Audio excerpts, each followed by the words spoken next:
Good morning all friends. मेरे legal advice by Sheikh Javed Mohammad advocate channel पर आपका स्वागत है। आज के हमारे वीडियो का टाइटल है how to discover assets property disclosure form 16A CPC. जी हाँ सर, फॉर्म 16A से आप ये ना समझिएगा कि ये कोई इनकम टैक्स फॉर्म है, जैसा कि हम इनकम टैक्स में फॉर्म 60 भरते हैं। नो सर, ये है सीपीसी का फॉर्म। और आदेश 21 नियम 41 के उपनियम 2 के तहत जो एफिडेविट पेश किया जाएगा उसका जो आइडियल प्रारूप बुक में दिया गया है, वही आइडियल प्रारूप के ऊपर आज मैं वीडियो लेकर आया हूं, क्योंकि ये बड़ा ही महत्वपूर्ण टॉपिक है और एक बड़ा ही महत्वपूर्ण शपथ पत्र है। ये उस समय हमारे काम में आता है जब धन से संबंधित कोई वसूली की डिक्री का दावा न्यायालय में विचाराधीन है। आप कोर्ट में केस जीत गए, किसी भी व्यक्ति के खिलाफ आपने दावा लगाया रुपये की वसूली का, लेकिन वो चालाकी कर रहा है, तमाम चालबाजियां दिखा रहा है, न्यायालय को गुमराह कर रहा है, पकड़ में नहीं आ रहा है, भाग भाग जा रहा है, गिरफ्तारी वारंट में गिरफ्तार भी नहीं हो रहा है और आपके पास उसकी कोई संपत्ति का पता ठिकाना मौजूद नहीं है, तब ये आपके लिए एक बड़ा जबरदस्त प्रावधान है। आपकी वसूली की इजरा को एग्जीक्यूट करा के आपके रुपए को वापस दिलाने में बड़ा महत्वपूर्ण कानूनी प्रावधान है। सॉरी, आदेश 21 नियम 41 का उपनियम 2। जी हाँ सर, मैं आपको आगे बढ़ने से पहले शॉर्ट में बता दूं, जब भी हम अदालत में कोई दावा लगाते हैं और जब हम केस जीत जाते हैं, तब उसके बाद हमें अदालत में एग्जीक्यूशन एप्लीकेशन पेश करना होती है, जो आदेश 21 नियम 11 के तहत सिविल प्रक्रिया संहिता 1908 के तहत कोर्ट में पेश की जाती है। जब ये कोर्ट में विचाराधीन रहती है और ऐसी स्थिति बनती है कि सामने वाला जो मदयून है या निर्णित ऋणी है वो चालबाजियां दिखा रहा है और पैसे नहीं दे रहा है और आप परेशान हैं, तब ये आपके लिए एक बड़ा जबरदस्त महत्वपूर्ण कानूनी प्रावधान में लेकर आया हूं, जिसका उपयोग करके आप आपके रुपयों की वसूली को आसानी से कर सकते हैं। इसमें आप न्यायालय से निवेदन करेंगे। सबसे पहला इसमें आदेश 21 नियम 41 के उपनियम 1 में बताया गया है कि उसकी मौखिक परीक्षा की जाए या उसको सूचना दी जाए, तो न्यायालय उसको बहियों और दस्तावेजों को लेकर भी उपस्थित करने का आदेश कर सकता है। ये आदेश 21 नियम 41 के उपनियम 1 में बताया गया और आदेश 21 के उपनियम 41 के उपनियम 2 में बताया गया है कि आप न्यायालय से निवेदन करते हैं कि माननीय न्यायालय इससे एफिडेविट पर इसकी प्रॉपर्टी को मतलब प्रकट करवाया जाए इसकी प्रॉपर्टी को, तब ऐसी दशा में उसको न्यायालय के समक्ष वो देना ही होगी। अगर वो उसमें आनाकानी करता है, वो न्यायालय के आदेश होने के बाद भी उसकी अवज्ञा करता है, तो आदेश 21 के उपनियम 41 के उपनियम 3 में 3 माह के सिविल कारागार का प्रावधान दिया गया है। यहां सर वो बच नहीं सकता, उसको न्यायालय के द्वारा 3 माह का सिविल कारागार कर दिया जाएगा और तब तक वो जेल में रहेगा। इस 3 महीने में अगर वो पहले वो या तो शपथ पत्र देता है, राशि चुका देता है और न्यायालय का आदेश होता है, तभी वो जेल से बाहर आ पाएगा, और न पूरे 3 माह तक वो जेल में रहेगा।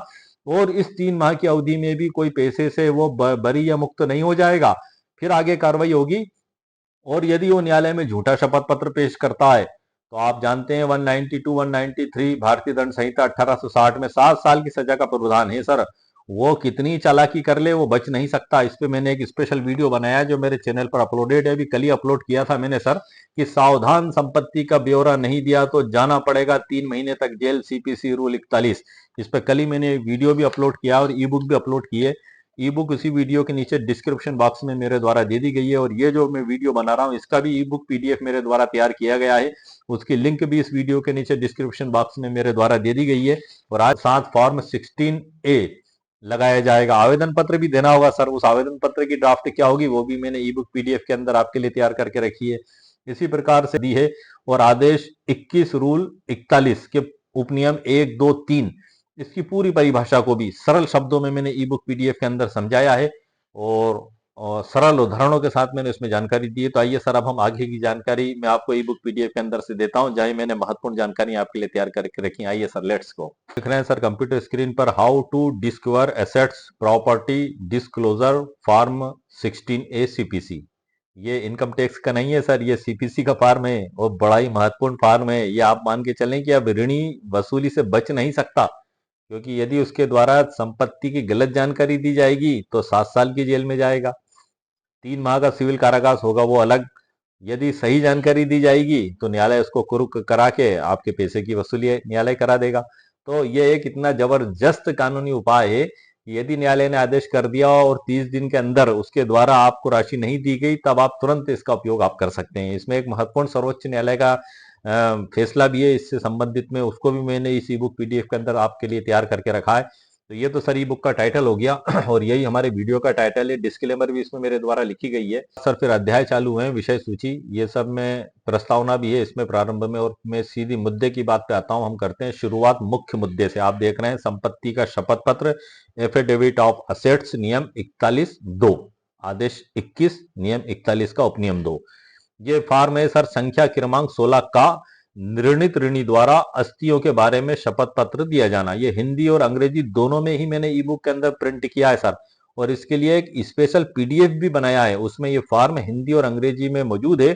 वहां से यदि आप प्रिंट करके निकालेंगे तो स्पेशल फॉर्म ही आपको प्राप्त होगा। वो फॉर्म भी मैं आपको बता दूंगा, उसकी लिंक भी इसी ये वीडियो के नीचे डिस्क्रिप्शन बॉक्स में मेरे द्वारा दे दी गई है। वो स्पेशल फॉर्म की लिंक है और ये ई बुक पीडीएफ की लिंक है जिसमें सारी जानकारी डिटेल के साथ दी गई है। सर्वोच्च न्यायालय के फैसले, भरने का तरीका, फॉर्म का प्रारूप, ये सभी इस ई बुक पीडीएफ में दिया गया है। तो इस वीडियो के नीचे आपको दो लिंक मिलेंगी। एक लिंक मिलेगी आपको इस फॉर्म को उपयोग करने वाला पीडीएफ, जिसमें सिर्फ पीडीएफ मिलेगा आपको हिंदी और अंग्रेजी में। जो बुक में दिया गया, जो बुक में प्रारूप दिया गया, वही प्रारूप उसके अंदर मेरे द्वारा रखा गया है। आदेश 21, नियम 41 1 व 2 सीपीसी के तहत निर्णित ऋणी की मौखिक परीक्षा एवं संपत्ति के शपथ पत्र हेतु आवेदन, ये उसकी ड्राफ्ट है सर। वहां जो मैंने आपको ड्राफ्ट बताई थी, वो जो मदीन है, ऋणी है, वो आवेदन देगा उस फॉर्म 16 का को भरकर कोर्ट में। और इधर जो डिक्रीधारी है, जो केस जीता है, वो आवेदन देगा ये वाला कि माननीय न्यायालय उससे शपथ पत्र पे ये सभी चीजें जाहिर करवाई जाए। तो वो ये उसकी भी ड्राफ्ट है, मैं पढ़ के बता देता हूँ सर शॉर्ट में। विषय हो गया ऊपर वही न्यायालय के नाम, प्रकरण क्रमांक, विषय हो गया डिक्रीदार की ओर से निवेदन है नंबर 1 कि डिक्री के पक्ष में दिनांक, डिक्रीदार के पक्ष में दिनांक को रुपये की डिक्री पारित की गई है। दूसरा है डिक्री पारित हुए 30 दिन से अधिक का समय बीत चुका है किंतु ऋणी ने, निर्णित ऋणी ने डिक्री की राशि का भुगतान नहीं किया है। तीसरा पॉइंट आएगा आवेदन की ड्राफ्टिंग का सर, यह कि डिक्रीदार को पूर्ण विश्वास है कि निर्णित ऋणी के पास पर्याप्त चल अचल संपत्तियां हैं जिन्हें वह जानबूझकर छिपा रहा है ताकि डिक्री का निष्पादन ना हो सके। चौथा पैरा आएगा सर इसमें, यह कि न्याय के हित में आवश्यक है कि निर्णित ऋणी को न्यायालय में बुलाकर उसकी मौखिक परीक्षा की जाए और उसे अपनी संपत्तियों का ब्यौरा शपथ पत्र पर फॉर्म 16A पर देने हेतु आदेशित किया जाए। और प्रार्थना अंत में लिखेगा डिक्रीधारी, अतः श्रीमान से निवेदन है कि निर्णित ऋणी को न्यायालय में व्यक्तिगत रूप से उपस्थित होने और अपनी समस्त एसेट्स का विवरण शपथ पत्र पर प्रस्तुत करने हेतु आदेश देने की कृपा करें। आदेश का पालन न होने पर नियम 41(3) के तहत कार्रवाई करने की कृपा करें। दिनांक और हस्ताक्षर और वकील साहब के हस्ताक्षर। आवेदन के साथ क्या क्या लगाएं? मूल डिक्री की प्रमाणित कॉपी, निष्पादन याचिका की प्रति, स्वयं का शपथ पत्र और प्रारंभिक साक्ष्य यदि कोई हो। वकीलों और पक्षकारों के प्रो टिप्स भी इसमें मैंने लिखी है। कंबाइंड एप्लीकेशन दें, तीसरे पक्ष को भी जोड़ें, सिविल जेल का डर दिखाएं, राहुल एस शाह जजमेंट का हवाला दें, निर्वाह भत्ता तैयार रखें। और ये इसके बाद फिर अंतिम अध्याय 7 में आता है सर्वोच्च न्यायालय का फैसला 22 अप्रैल 2021 का, राहुल एस शाह बनाम जिनेंद्र कुमार गांधी।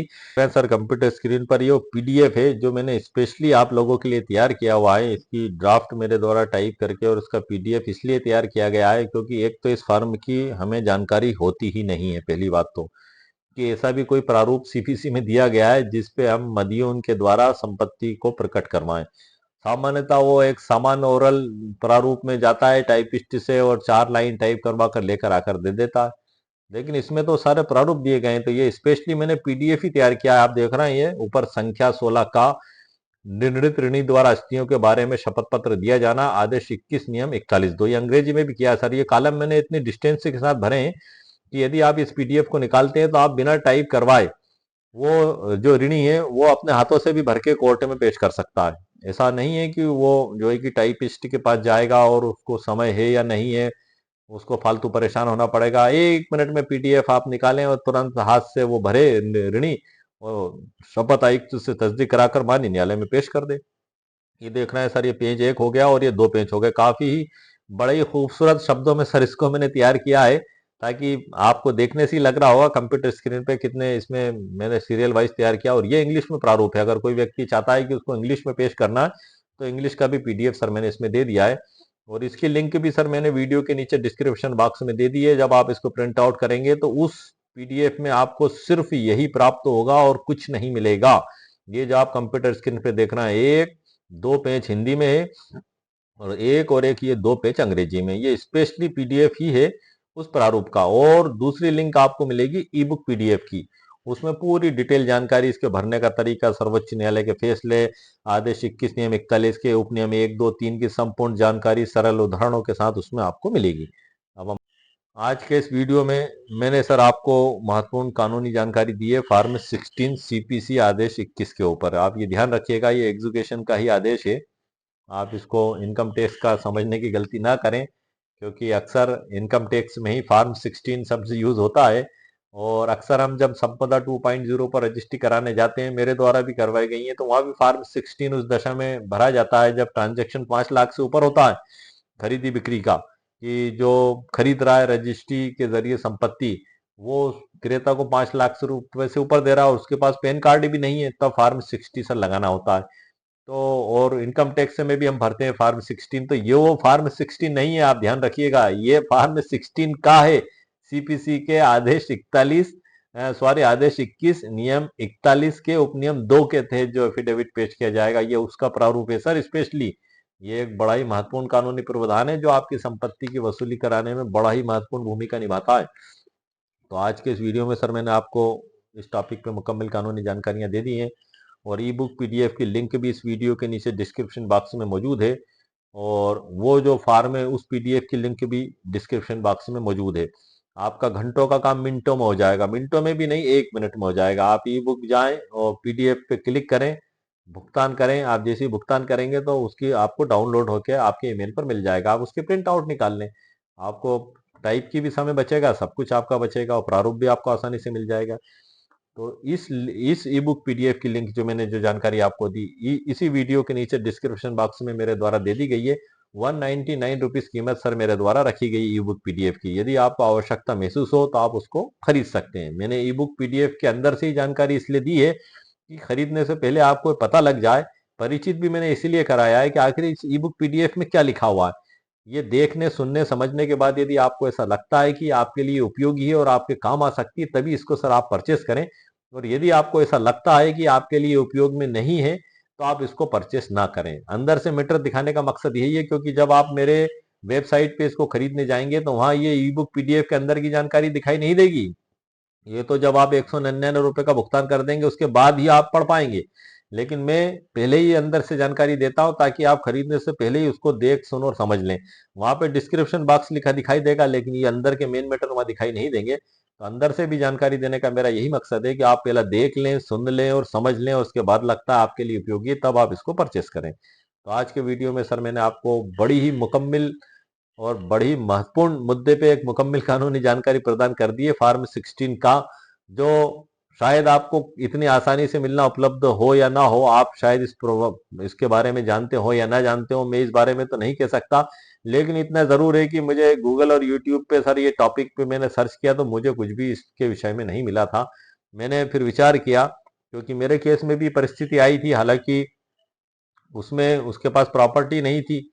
तो जब प्रॉपर्टी नहीं होगी तो फिर आप क्या करेंगे सर? तो ये चीजें आपको पहले ही देखना है कि आप साधन संपन्न है, वो सामने वाला आप ही को जानकारी पहले ही, आप ऋण देते समय आप सारी जानकारी ले लें, उसमें लिख दें, और उसके बाद फिर आवेदन दें न्यायालय से कि माननीय न्यायालय, इससे शपथ पत्र पे इसके असेट्स के बारे में जानकारी ली जाए। बस यहाँ से सारी चीज पकड़ में आ जाएगी, आपका पैसा वसूल हो जाएगा, आप पूरी जंग जीत जाएंगे। खाली केस जीतना ही बड़ी बात नहीं है, एग्जीक्यूशन होना उसका सबसे बड़ी बात है। अंतिम हम केस तभी जीतते हैं जब उसका एग्जीक्यूशन हो जाता है, क्योंकि एग्जीक्यूशन अगर नहीं हुआ तो वो जीता हुआ मुकदमा आपके लिए किस काम का है सर? वो तो आपको खटका बना रहेगा मन में, वो हाई कोर्ट चला जाएगा। आप सोचेंगे कि अगर वहां से हार गए हम, तो अंत कहाँ हुआ सर? उसका अंत तब होगा जब उसका एग्जीक्यूशन होने के बाद आपको आपकी राशि मिल जाएगी।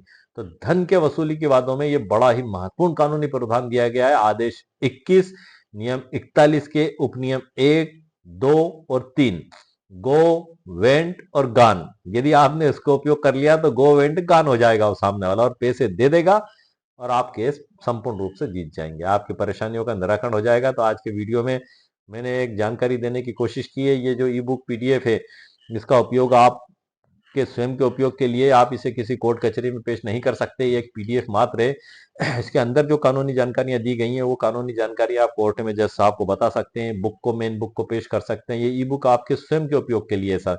ये मैं विभिन्न कानूनों का संग्रह एक जगह करता हूँ, इसको प्रॉब्लम सॉल्यूशन ई बुक कहा जाता है मेरे द्वारा, ताकि एक आम व्यक्ति की समस्या को सॉल्व कर सके।